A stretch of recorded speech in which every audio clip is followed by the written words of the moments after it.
Hello there. Welcome. Hi, my name's Kayla Gilman, partner of the Real VIP Success Group and also creator of this blog, It's a Sales World. Now, if you're not in sales, don't worry. What I'll be talking about will pertain to you, I promise. I'll get there in just a second.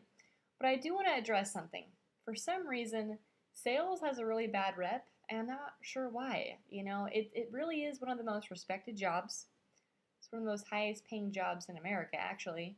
And in a recent study, it was saying that employers prefer interviewing people that have some sort of sales background or sales skills. Now, something is being sold every single day.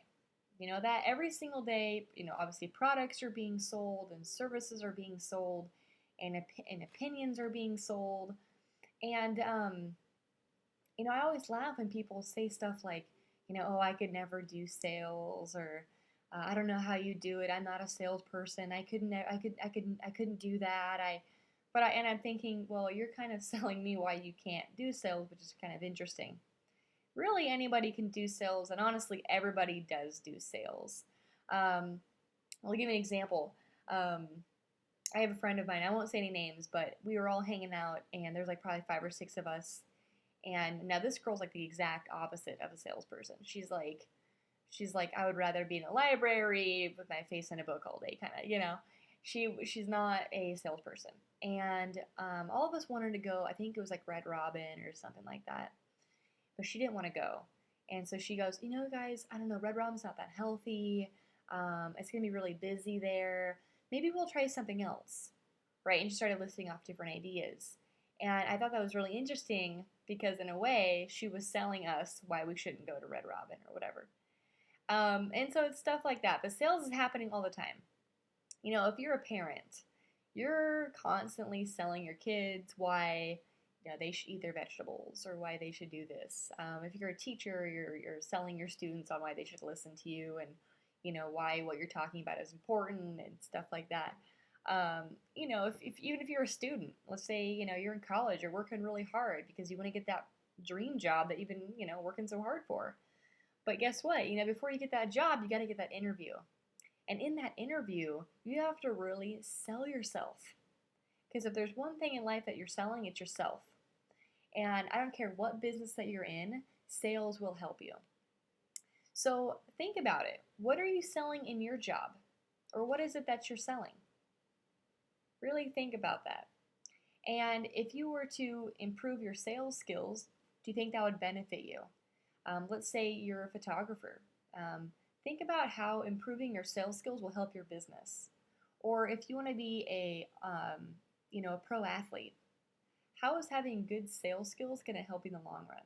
You probably can answer that without me saying anything. Now, if you are in a sales-related job, you will definitely love the tips I'm going to be going over because you'll be able to apply them directly to what you're doing. But what I want to talk about today is I just want to cover a basic sales strategy, okay? And what I want to talk about today is actually confidence. And the reason why I want to talk about confidence is because confidence is one of the hardest things to teach because confidence comes from experience. You don't just buy confidence. You don't just go to Walmart and buy a pack of confidence. You don't do that, okay? Confidence comes from experience, and it comes from one thing, and that's getting out of your comfort zone. People love staying in their comfort zone. I don't know why, maybe because it's cozy in there, but if you ever want to advance in life, you have to get outside your comfort zone. You have to be willing to do things that are uncomfortable to get you to that next level. That's when your life starts, is when you leave that comfort zone and you try something new.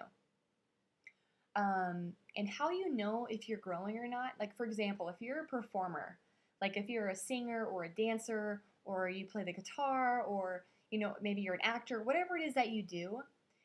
I remember when I was in high school, I did some plays for theater, and every time, like right before the curtains went up, my stomach was in knots. It was almost like I was sick to my stomach. I was so nervous. But that feeling is actually really, really good for you. That feeling in your stomach when you get really nervous, maybe you're going to do a presentation in front of a group of people or a speech, but if you get that nervous feeling in your stomach, it's really good because it means that you're growing, it means that you're improving. And that's what you want to look for. Okay, constantly be challenging yourself to be growing, to be looking for something bigger, to be, just stretching yourself to your abilities.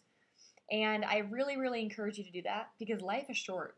It really is short. When I go shopping at the grocery store and I see a 50-year-old cashier, I'm thinking, you know what? I don't think when they were younger, they were thinking, man, I really want to be a cashier when I'm 50. And it's sad because what happens is that they just keep doing the same stuff over and over again. They don't ever challenge themselves. They don't ever look to improve. And then that's what happens. Colonel Sanders, who, started KFC, he didn't even make his first million until he was 65 years old. He got turned down over 1,000 times before somebody bought his idea. And you're never going to have that confidence that you want to have if you don't get outside that comfort zone. So I ask you, how can you relate this to yourself? In what area of your life, if you improved your confidence and you got outside your comfort zone, how would that improve your life in what area? Is it business life? Is it in your personal life? But I want you to really think about that. Is there an opportunity? If you grow as a person, you see an opportunity in your business. And that's what my blogs, that's what I want them to be about. Just simple tips that are going to help you improve, whatever industry that you're in. If you're in sales, awesome. It'll be a lot of more sales tips than anything. But I think if you can relate it, if you can put it toward any job that you're doing, it'll help you tremendously. So anyways, thanks for listening, and I look forward to talking to you in the next video.